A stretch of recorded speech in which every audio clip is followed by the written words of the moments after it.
So now we start our discussion on protein structure. একেবারে আজকে basic class. আমার শরীরও ভালো নেই, আমাদের পরীক্ষা কবে হবে? তোমাদের পরীক্ষা হবে গিয়ে হচ্ছে অগস্টের সেকেন্ড হাফে, ওই অগস্টের মাঝামাঝি। অফলাইন হবে? অফলাইন ডিপেন্ড করছে করোনা পরিস্থিতি কিরকম থাকে। প্রে টু গড করোনা যেন বাড়ে, তাহলে তাহলে অনলাইনে। আমাদের হ্যাঁ নিমপিট যাওয়া।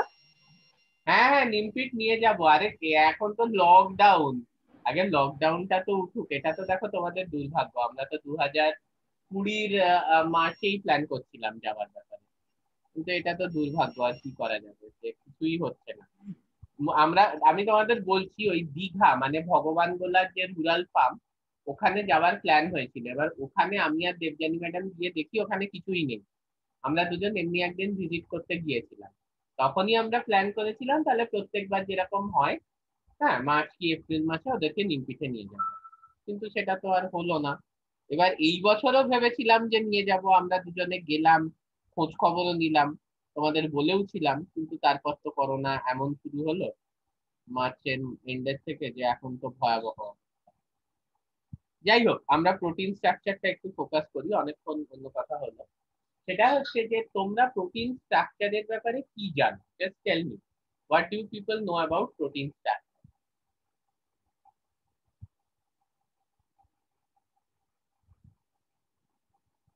Any idea?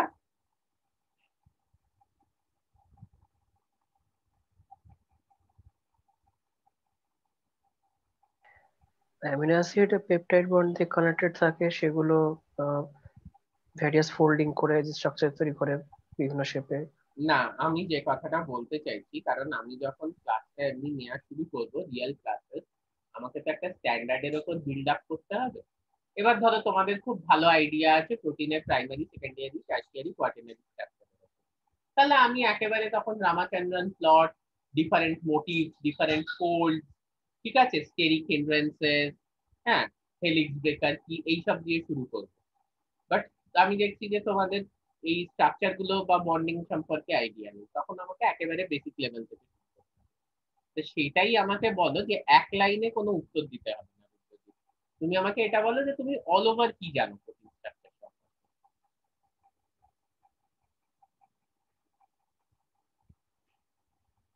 I hope I am clear আমি যেটা বলতে চাইছি, যে তোমাদের কতটা বেস আছে তার উপর আমি কিন্তু নেক্সট ক্লাসটা নিতে পারবো। নেক্সট ক্লাসটা সোমবার দিন হবে সকালবেলা। হ্যাঁ বলো। অ্যামিনো অ্যাসিড গুলো পেপটাইড বন্ডেড হয়ে তোমার প্রাইমারি স্ট্রাকচার মানে লিনিয়ার স্ট্রাকচার, তারপর ওটা বিভিন্নভাবে ফোল্ড হয়ে secondary structure alpha helix beta pleated sheet তৈরি করে। তো এই সেকেন্ডারি স্ট্রাকচারগুলো নিজেদের মধ্যে আবার ফোল্ডেড হয়ে 3 ডাইমেনশনাল বা টার্সিয়ারি স্ট্রাকচার তৈরি করে। আচ্ছা disulphide bond, hydrogen bond, intramolecular hydrogen bond, intrachain hydrogen bond, এসব দিয়ে সেকেন্ডারি স্ট্রাকচার তৈরি করে। আচ্ছা। না, সায়ন বিশ্বাস, আমি তোমাকে যেটা জিজ্ঞেস করছি, যে মানে তুমি সেকেন্ডারি স্ট্রাকচার, সেটা কি দিয়ে তৈরি হয়? What is the secondary structural component of a protein, এবং তাতে কি বন্ডস থাকে মেইনলি? সেকেন্ডারি স্ট্রাকচারে আপনার পেপটাইড বন্ড তো থাকবেই, অ্যামিনো অ্যাসিড, তারপর থাকছে আপনার হাইড্রোজেন, ইন্টারমলিকুলার হাইড্রোজেন বন্ডিং থাকছে, আচ্ছা, আর কি কি থাকছে? ডাইসালফাইড, হ্যাঁ ডাইসালফাইড বন্ড, হ্যাঁ স্যার, হ্যাঁ, ডাইসালফাইড বন্ড, বুঝতে পারছি। Sayan Das, disulphide die salt তোমাকে যদি ব্রিজেস থাকবে। আমি যদি তোমাকে জিজ্ঞেস করি যে প্রোটিনের সেকেন্ডারি আর টার্সিয়ারি স্ট্রাকচার কি, আমাকে একটু এক্সপ্লেন করো, তুমি কি বলবে? What is secondary structure of a protein, তাতে কি থাকে, কি ধরনের বন্ড থাকে, এক্সেট্রা? সেকেন্ডারি স্ট্রাকচারে হাইড্রোজেন বন্ড, তারপরে ওই ডাইসালফাইড বন্ড, এগুলো থাকবে। আর টার্সারি স্ট্রাকচার হলে আরো যেগুলো বাড়বে, ওই ভ্যান ডার ওয়ালস, কি কি তারপর থাকে? Hydrophobic what is the secondary structure of a protein? Secondary স্ট্রাকচারে কি থাকে? মানে what are the structural component, বন্ডের কথা বাদ দাও, স্ট্রাকচারাল, যেমনি ও বললো প্রাইমারি স্ট্রাকচার হচ্ছে অ্যামিনো অ্যাসিড সিকোয়েন্সটা, অ্যামিনো অ্যাসিড গুলো পেপটাইড বন্ড দ্বারা যুক্ত, এটা হচ্ছে কি প্রাইমারি স্ট্রাকচার। সেকেন্ডারি স্ট্রাকচার কি থাকে ও বললো, কিন্তু দু একটা জিনিস মিস করে গেল। কি থাকে কেউ এখানে জানো না যে সেকেন্ডারি স্ট্রাকচারে প্রোটিনের কি থাকে? এ তো আত্মহত্যা করার মতো। মেইনলি আলফা হেলিসেস আর বিটা প্লেটেড সিট এইগুলো তো স্ট্রাকচার হ্যাঁ, হচ্ছে secondary alpha structure. Helices, beta pleated, এছাড়াও কয়েলস এবং টার্নস থাকে, ঠিক আছে, which are also very very important component। Next আমি যে প্রশ্নটা তোমাদের করছি, আলফা হেলিসেস ক ধরনের হয়, বিটা প্লেটেড শীট ক ধরনের হয়, কেউ বলবে?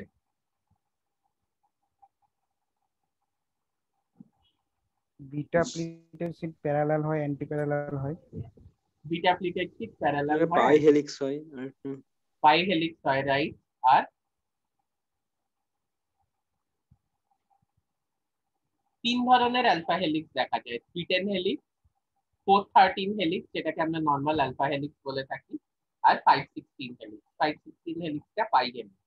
এবার এদের এইগুলোর ডিফারেন্সটা বলতে পারবে? তাহলে দিজ আর ভেরি ইম্পর্টেন্ট, কারণ এইগুলো যদি তোমরা না জানো তাহলে আমাকে এইগুলোর থেকে পড়ানোটা শুরু করতে হবে।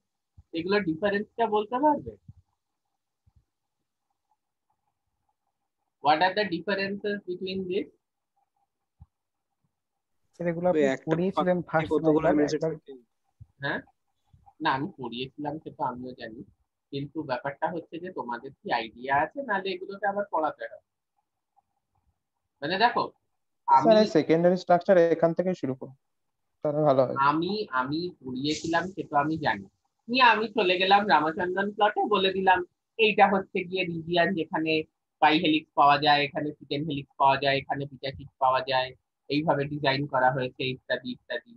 হ্যাঁ, এটার পরে এটা থাকতে পারে, নিয়ে তোমরা ভাবছো যে আরে বাবা এই জিনিসগুলো কি তাই জানি না, উনি বলে যাচ্ছেন এখানে এটা পাওয়া যায় ওখানে ওটা পাওয়া যায়, তাতে তো লাভ নেই।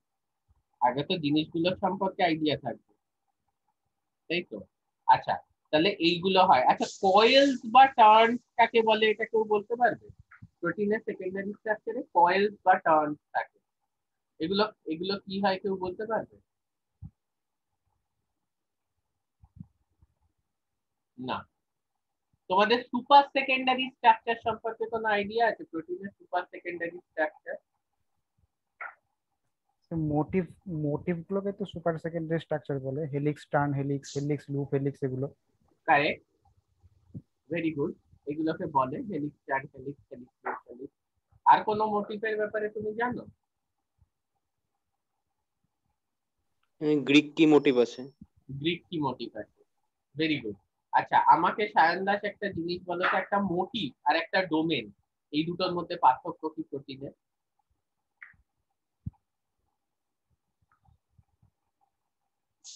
What is the difference between the motif in a protein structure and a domain in a protein structure? আর যারা টিআইএফআর এর ইন্টারভিউ দিতে যাচ্ছ, এই প্রশ্নের যদি উত্তর না দিতে পারো, মানে যদি বলো স্যার আমাকে কিছু কমন কোয়েশ্চেন বলে দিন যেটা আমি টিআইএফআর এ ফেস করব, তাহলে ফার্স্ট কোয়েশ্চেন এইটা আমি তোমায় বলবো, যে একটা প্রোটিনের মোটিভ আর ডোমেনের মধ্যে কি পার্থক্য হয়। The most common question. বলবো স্যার? হ্যাঁ বলো, অবশ্যই।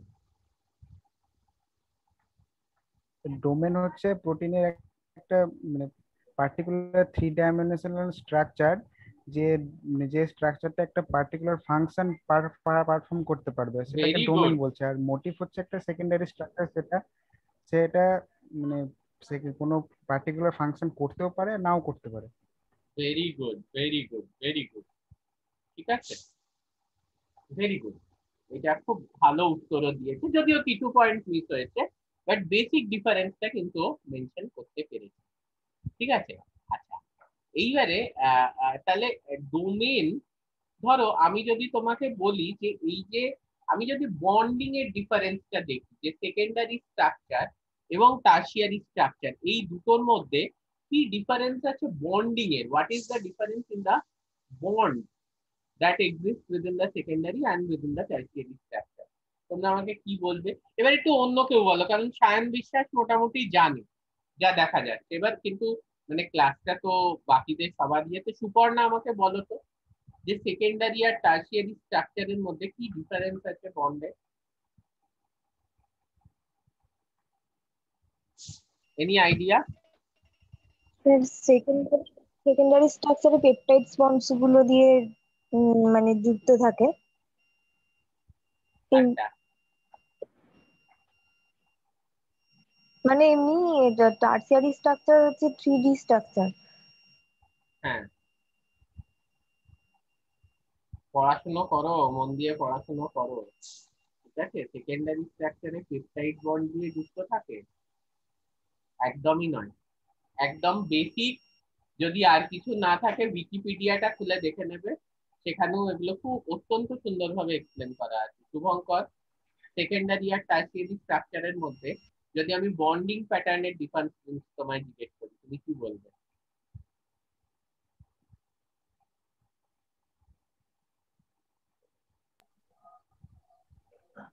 টার্সিয়ারি স্ট্রাকচারের বিভিন্ন বন্ড গুলো মানে ভালোভাবে বোঝা যাবে, প্রত্যেকটা বন্ড অ্যাঙ্গেল এইগুলো ওইগুলো আমরা সব জানতে পারবো ওখান থেকে। কিন্তু সেকেন্ডারিতে বন্ড গুলো পরিষ্কার ভাবে বোঝা যাবে না। এখানে আবার বন্ড অ্যাঙ্গেল কোত্থেকে এসে গেল? মানে বন্ড অ্যাঙ্গেল বলো। টার্সিয়ারি স্ট্রাকচার তো মানে প্রত্যেকটা বন্ড পরিষ্কার ভাবে বোঝা যাবে। মানে বন্ড অ্যাঙ্গেল বলতে তুমি পাই সাই ওমেগার কথা বলছো তো, নাকি অন্য কোনো বন্ড অ্যাঙ্গেলের কথা বলছো? সেটা মানে তো জানি না। প্রোটিনের বন্ড অ্যাঙ্গেল বলতে আমরা পাই সাই আর ওমেগা, এই তিনটে ভ্যালুই, এই তিনটে বন্ডই কিন্তু এই তিনটে ভ্যালু তাহলে টার্সিয়ারি স্ট্রাকচার থেকে আমরা জানতে পারবো। ওকে, বুঝতে পেরেছি। সায়ন দাস, এই পাই সাই আর ওমেগা কি তুমি জানো? কোনটা পাই, কোনটা সাই, কোনটা omega? Any one of you, এই যতজন ক্লাস করছো, কেউ জানো?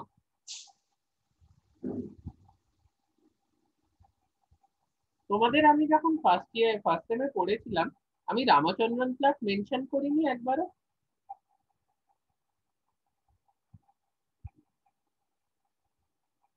না স্যার, রামাচন্দ্রন প্লটটা হয়নি আমাদের। ছিল আমাদের সিলেবাসে রামাচন্দ্রন প্লট একটা টপিক ছিল, কিন্তু হয়নি সেরকম ভাবে পড়ানো। That is not good. Ramachandran প্লটটা তো তোমাদের জানা অবশ্যই উচিত ছিল।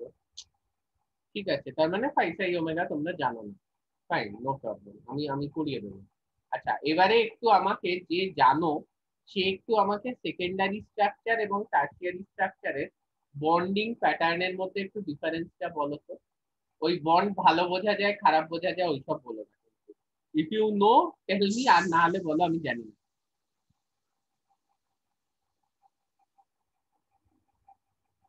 যে কেউ।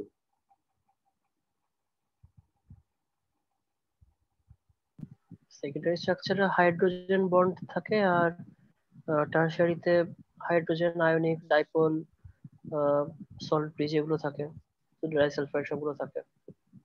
You have missed two most important bonds. One is hydrophobic interaction, আরেকটা হচ্ছে গিয়ে তোমার van der Waals interaction।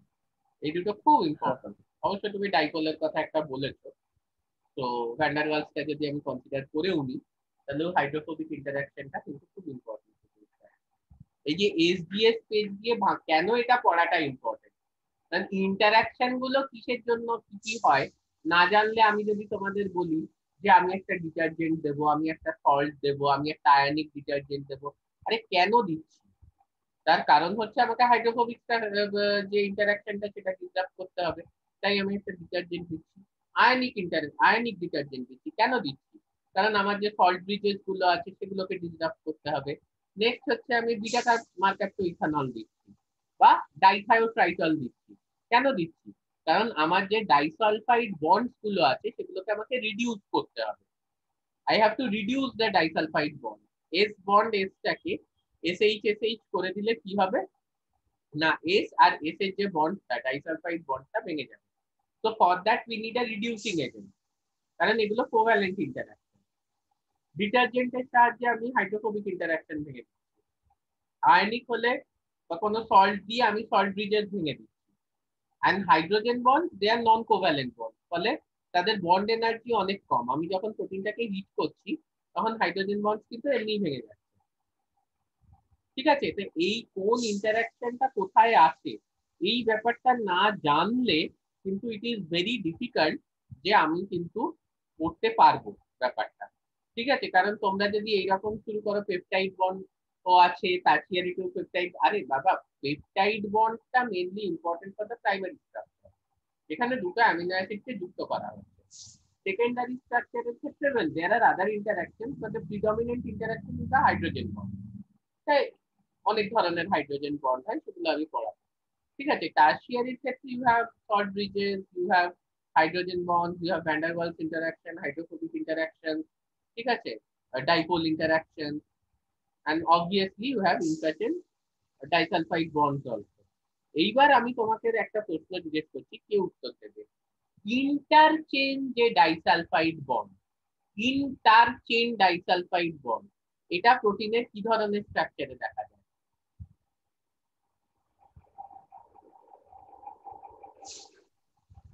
Tertiary structure.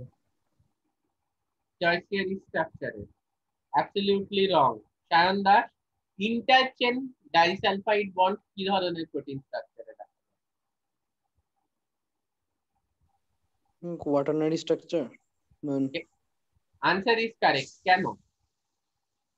What is quaternary structure?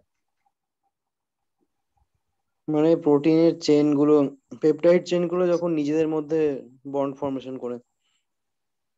হ্যাঁ, সেটা অবশ্যই। তাহলে কোয়াটারনারি স্ট্রাকচার যদি আমি একটা প্রোটিনের তোমাকে জিজ্ঞেস করি, what is the quaternary structure of a protein? Do all proteins have quaternary structure? তখন তোমাদের উত্তর কি হবে?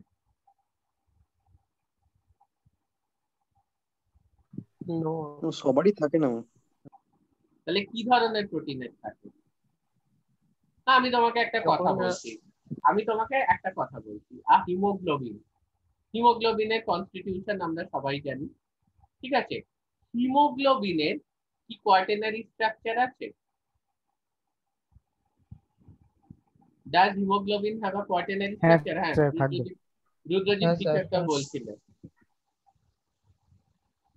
হ্যাঁ বলো রুদ্রজিৎ, কিছু একটা বলছিলেন। কোয়াটারনারি স্ট্রাকচার তো মানে বিভিন্ন amino acid chain tertiary structure complete করার পর তখন মানে নিজেদের মধ্যে যে বন্ডগুলো করে polypeptide, not amino acid, polypeptide. হ্যাঁ হ্যাঁ ঠিক আছে, বন্ডগুলো করে। আচ্ছা, আমি যদি তোমাকে জিজ্ঞেস করি যেটা একটা সিঙ্গেল ধরো পলিপেপটাইড যেটা আছে লাইসোজাইম, আরএনএ, এগুলোর কি তাহলে টার্সিয়ারি স্ট্রাকচার আছে? ভেবে আমাকে উত্তর দেবে। আর লাস্টে আমি যে প্রশ্নটা তোমাদের, যদি এখন 2 মিনিটই আর বাকি আছে, প্রশ্নটা করেছিলাম সেটার কি কোনো উত্তর পাবো? যে বেসিক অ্যামিনো অ্যাসিড থাকলে, অ্যাসিডিক অ্যামিনো অ্যাসিড থাকলে পিআই এর উপর কি এফেক্ট হয়? আমি এখন চাইছি না উত্তর, তার কারণ এখন আর সময়ও নেই। আর আরেকটা জিনিস এতে ইনক্লুডেড থাকবে, যেটা দিয়ে আমরা সোমবার সকালবেলা 10টার ক্লাসটা শুরু করব। সেটা হচ্ছে যে ধরো আমি যদি ডিফারেন্ট বাফার কন্ডিশনে রাখি একটা প্রোটিনের পিআই, আমি তোমায় মেনশন করে দিচ্ছি যে পিআই 8, এবার আমি এটাকে pH 6 এর বাফারে রাখলাম, তখন এটার উপর কি চার্জ হবে? এটাকে আমি pH 10 এর বাফারে রাখলাম, তখন এটার উপর কি চার্জ হবে? ঠিক আছে, অ্যাকর্ডিংলি তো তোমরা তো আয়ন এক্সচেঞ্জ ক্রোমাটোগ্রাফি পড়েছো, তাহলে একটা প্রোটিনের পিআই হচ্ছে 7, সেটাকে আমি pH 5 এর বাফারে রাখছি, pH 9 এর বাফারে রাখছি, কখন এটার উপর কি চার্জ হবে এবং কখন এটাকে কি ধরনের আয়নিক রেজিন, মানে অ্যানায়নিক রেজিন, ক্যাটায়নিক রেজিন, কি ধরনের রেজিন দিয়ে আর কি এটাকে আমি পিউরিফাই করতে পারবো। For TIFR aspirant, extremely important question. Basic amino acid, acidic amino acid এসেছিল? আচ্ছা, খুব ভালো কথা, আমি তো জানি না, বাট এটা খুব ইম্পর্টেন্ট। এই পুরো ব্যাপারটা নিয়ে কিন্তু আমরা নেক্সট ক্লাসটা স্টার্ট করব। Amino acid constitution, PI of a protein, এবং কোন বাফারে সেটা কি বিহেভ করবে। ঠিক আছে, then we will go to the structure of a protein one by one. We end now. কালকে সেমিনারে দেখা হচ্ছে। ওকে, তারপর সোমবার দিন ক্লাসে দেখা হচ্ছে। ওকে, অল দ্য বেস্ট।